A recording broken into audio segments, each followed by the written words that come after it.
خوشی سے اچھل پڑے، کہنے لگے اس بچے کا چہرہ دیکھ کے بھوک بھاگ گئی ہے، پیاس ختم ہو گئی ہے، اگر اس کا دیدار ایسا ہے تو اس کا قدم کیسا ہوگا۔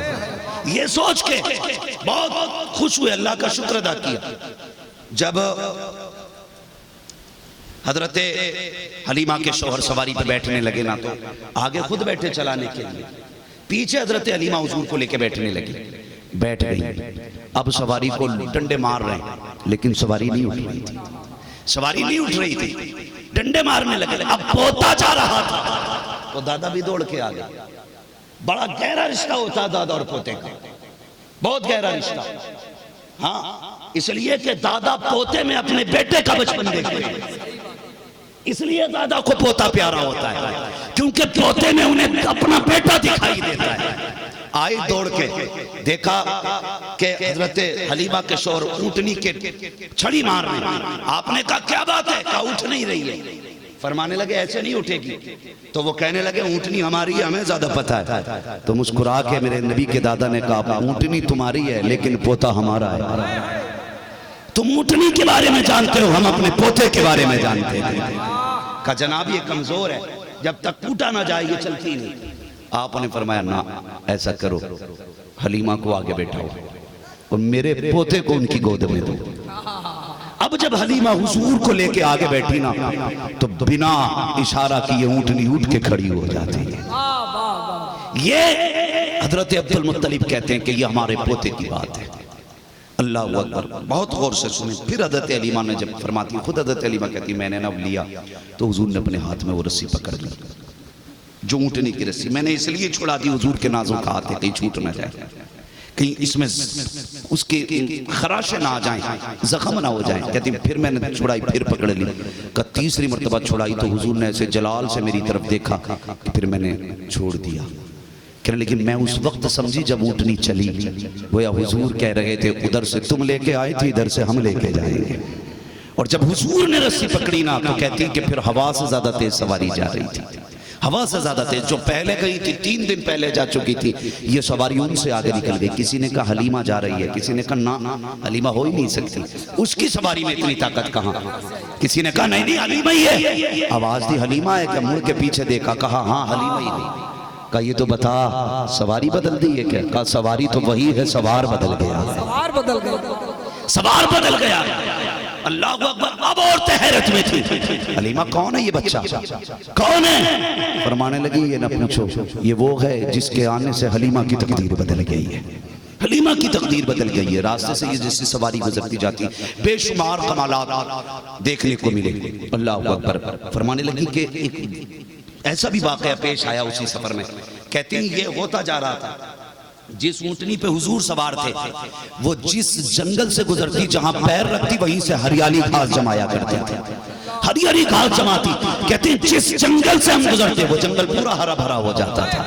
کہنے لگے تھک گئے ہم ایک جگہ سستانے کے لیے بیٹھے، تو جس درخت کا سہارا لیا وہ سوکھا تھا، جیسے ہی بیٹھی میں حضور کو لے کے پورے درخت پہ ہرے ہرے پتے نکل آئے۔ کہ یہ کمالات دیکھے سارے حیرت میں تھے۔ کہتی ہوں پھر اور دیکھو آگے بڑھی، ایک عورت جو تھی کنویں کے کنارے بیٹھی رو رہی تھی، میں نے اس سے پوچھا، ہمیں بھی پانی کی ضرورت تھی، ہم بھی گئے، میں نے اس سے پوچھا تو کیوں روئی؟ اس نے کہا کہ میں اپنے بچے کو لے کے آئی تھی، اچانک یہاں میں پانی نکالنے لگی، میرا بچہ چلتے ہوئے آیا، پانی میں گر گیا، ڈوب گیا میرا بچہ۔ فرمایا رو مت، تیرا بچہ بھی آ جائے گا۔ کہا کیسے آئے گا؟ میں نے بچے کو بچانے کی وجہ سے جلدی سے رسی چھوڑی تو ڈول رسی بھی گر گئی، اب کیسے بیٹا نکلے گا؟ آپ نے نہ حضور کے چہرے سے کپڑا ہٹایا اور کنویں کی طرف کر دیا۔ فرماتی کہ جیسی کنویں نے چہرہ دیکھا اچھال مار کے کنارے پہ آ گیا۔ کہتے ہیں کہ جیسی پانی اوپر آیا بیٹا کنارے پہ آ گیا۔ حضرت حلیمہ نے فرمایا اٹھا لے تیرا بیٹا ہے۔ خدا کی قسم اس عورت نے کہا تھا کون ہے یہ تیرے ساتھ کسے لے کے آئی ہے؟ حضرت حلیمہ نے کہا تھا میں انہیں ساتھ نہیں لائی ہوں بلکہ میں ان کے ساتھ چل کے آ رہی ہوں، میں ان کے ساتھ چل کے آ رہی ہوں۔ باتیں بہت ہے، کہتی میں حضور کو لے کے آ گئی۔ پھر کیا تھا؟ کئی ساری باتیں تھی، کہتی جدھر سے گزرتے خوشبو پھیلتی، میں حضور کو لے کے آ گئی، میرا گھر روشن۔ اس وقت چراغ جلتے تھے، آج اتنی ساری لائٹیں، اس وقت تو چراغ مشکل سے ملتے تھے، چراغ نہیں ہوتے تھے۔ کہتے ہیں لوگ کہتے ہیں کہ پہلے ایسا ہوتا تھا کہ حلیمہ کے گھر کا اندھیرا نہیں مٹتا تھا، آج حلیمہ کے گھر کا اجالا ہی ختم نہیں ہوتا۔ عورتیں کہنے لگی بڑا پتہ نہیں کہاں سے لے کے آئی ہے، کتنی دولت لے آئی کہ یہ پوری رات چراغ جلاتی ہے۔ عورتوں نے کہا حلیمہ چراغ جلاتی ہو؟ کہا نہیں۔ کہا جھوٹ بولتی ہو؟ کہا اچھا جھوٹ تو ہم نہیں بولتے۔ کہا پھر یہ روشنی کیسے؟ فرمایا آیا کبھی چیک کر لینا۔ ایک دن رات میں عورتیں اکٹھی ہو کے آ گئیں، جب اکٹھی ہو کے آئیں دروازہ بجایا، کہا آج ہم نے تمہیں پکڑ لیا۔ کہا کیا؟ کہ دیکھو چراغ جل رہا ہے۔ کہا کدھر چراغ ہے؟ دیکھو۔ گھر گھمایا حضرت حلیمہ نے نا۔ فرماتی ہیں کہ پھر کوئی چراغ نہیں ملا۔ کہا روشنی کیسی ہے؟ فرمایا آؤ میں تمہیں چراغ دکھاتی ہوں۔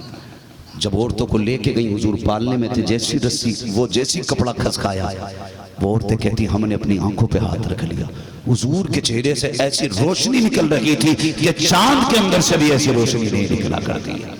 تو یہ حضور کے قدموں کی برکت۔ فرماتی میں کیا بتاؤں، جیسے بچے مہینے میں بڑھتے ہیں حضور اتنا ایک دن میں بڑھتے تھے، اور جتنے بچے سال میں بڑھتے حضور اتنا مہینے میں بڑھتے تھے۔ کہتے ہیں کہ حضور اتنی تیزی سے بڑھتے جاتے کہ لوگ حیرت کرتے تھے حضور کے رفتار کو دیکھ کر کے۔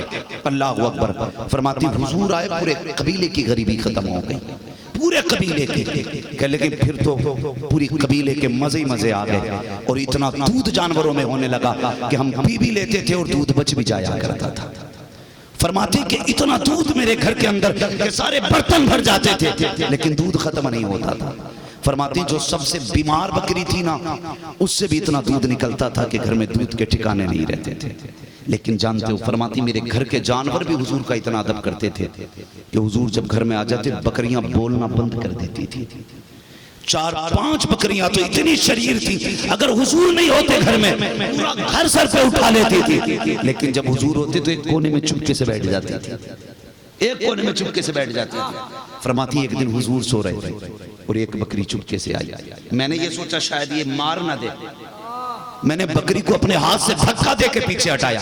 حضرت حلیمہ کہتی میں نے دھکا دے کے ہٹایا، کہنے لگی بکری بولنے لگ گئی، کہنے لگی حلیمہ دھکا نہ دے، حلیمہ دھکا نہ دے، یہ صرف تمہارے رسول نہیں ہے ہمارے بھی رسول ہیں، یہ تمہارے رسول نہیں ہے ہمارے بھی رسول ہیں، کہ میں قدم چومنا چاہتی ہوں۔ حضرت حلیمہ ساتھی، اور یہ جو لوگ کہتے ہیں نا حضور بکریاں چرانے جاتے تھے، میں کہتا ہوں ذرا زبان کو لگام دے اور تہذیب سے بول، یہ تو نے یہ تو دیکھ لیا یہ بکریاں چرانے جاتے تھے، لیکن یہ نہیں دیکھا کہ جاتے کس شان سے تھے، جاتے کس شان سے تھے۔ بکریاں اس وقت تک نہیں چلتی تھی جب تک حضور آگے نہیں جایا، حضور جنگل کے جانوروں کو اپنا دیدار کرانے جاتے تھے اور بکریاں پیچھے پیچھے جایا کرتی تھی۔ خدا کی قسم میرے نبی نے فرمایا میں ساری کائنات کے لیے رسول بن کر کے آیا، یہ مت سوچنا کسی ایک جماعت ایک طبقے کے لیے، میں کائنات کے لیے رسول بن کر کے آیا۔ اور خدا کی قسم یہ حضرت حلیمہ سعدیہ فرماتی ہم نے دیکھا کہ جانور حضور کے قدموں میں آ کے سجدہ کرتے تھے، حضور کے قدموں میں آ کے جانور سجدہ کرتے تھے، اور شق صدر بھی ہوا، بہت ساری باتیں ہوئی۔ اسی بیچ میں گھبرا گئی حضرت حلیمہ سعدیہ، ایک بار شق صدر ہوا، لے کے حضور کو جانے لگی، تو کسی کام صرف حاجت کے لیے چلی گئی اور حضور وہیں سے کہیں چلے گئے، اللہ اکبر۔ پھر حضور نہیں ملے، بڑی پریشان ہو گئی، پلٹ کے گئی۔ پھر ایک روایت میں یوں بھی آیا کہ حضرت ابو طالب واپس اس جنگل میں آئے، عبد المطلب واپس اس جنگل میں آئے، اور پھر دوسری روایت میں یوں بھی ہے کہ نہیں ادھر سے ابو جہل کا گزر ہو رہا تھا، اس نے حضور کو اٹھایا اور لے کے چلا۔ مگر اس کے بارے میں بھی یہ روایت موجود ہے کہ جب اس نے پیچھے بیٹھا کے چلنا چاہا حضور کو تو اس کی سواری نہیں آگے بڑھی، اس نے آگے بیٹھایا تب حضور کو سواری آگے چلی ہے اس کے لیے۔ یہ ایسے کتنے سارے معاملات لوگوں نے دیکھے، مگر خدا کی قسم جو میں بتانا چاہتا ہوں، حضرت حلیمہ سعدیہ کے پاس حضور 6 سال کی عمر میں واپس پلٹے، بہت کم امی کے ساتھ حضور رہے، اسی بیچ میں اپنی والدہ کے ساتھ پھر یہ مدینہ شریف بھی آنا ہوا۔ حضور 1 سے 1.5 مہینے تک مدینہ شریف میں رہے۔ صحابہ اکرام فرماتے ہیں کہ حضور پوری زندگی مدینہ شریف کی اس مدت کو بیان کرتے رہے، حضور یاد کر کر کے ان دنوں کو رویا کرتے تھے، فرمایا کرتے تھے میں اس گلی سے اپنی ماں کے ساتھ گزرا تھا، میں اس کنویں میں آ کے تیرتا تھا جب میں اپنی ماں کے ساتھ آیا تھا، یہ حضور یاد کر کے روتے تھے اپنی ماں کے ساتھ کے سفر کو۔ فرماتے ہیں پھر وقت بدلتا گیا، واپسی میں ماں کے ساتھ آ رہے تھے، راستے میں والدہ کا بھی انتقال ہو گیا۔ تاریخ میں یہ پہلی ایسی قبر تھی جو حضور نے اپنے ہاتھ سے بنائی ہے۔ اللہ اکبر، اپنے ہاتھ سے قبر بنائی. اور حضرت ام ایمن بیان فرماتی ہیں کہ میں جب حضور کو لے کے واپس پلٹ آئی نا تو حضور مڑ مڑ کے اپنی ماں کی قبر کو دیکھ رہے تھے. اللہ اکبر. یہ دور گزرا ہے تاریخ کا کہ پیدا ہونے سے پہلے باپ کا وصال ہوا، 6 سال کی عمر میں ماں کا جنازہ اٹھ گیا. اس وقت حضور نے ماں کی قبر بنائی تھی جب کوئی اس جنگل میں کندھا دینے والا نہیں تھا، مٹی دینے والا کوئی اور نہیں تھا. صرف حضور اپنے ہاتھ سے ماں کی قبر بناتے جاتے اور اپنے آنسوؤں سے ماں کی قبر پہ بارش کرتے جاتے. اگر ماں نے اتنا زمانہ پایا ہوتا، اعلان نبوت کے بعد اگر سیدہ آمینہ کا وصال ہوتا، لوگ ان کی قبر پہ پھولوں کی گٹھیاں لے کے حاضر ہوتے. اتنے پھول آتے کہ مٹی چھپ جاتی پھولوں کے نیچے. لیکن اس جنگل میں حضور نے قبر بنائی جب کوئی جاننے والا نہیں تھا، اس وقت نے قبر بنائی. یہ حالات رکھے، دور بدلا. اللہ اکبر. پھر آپ یہاں سے ہجرت یہاں سے چلے، پھر دادا کی گود میں آ گئے 8 سال کی عمر میں. جب آپ کی عمر شریف 8 برس ہوئی ہے تو پھر آپ کے دادا کا بھی وصال ہوا. تاریخ کے اندر یہ بات ملتی ہے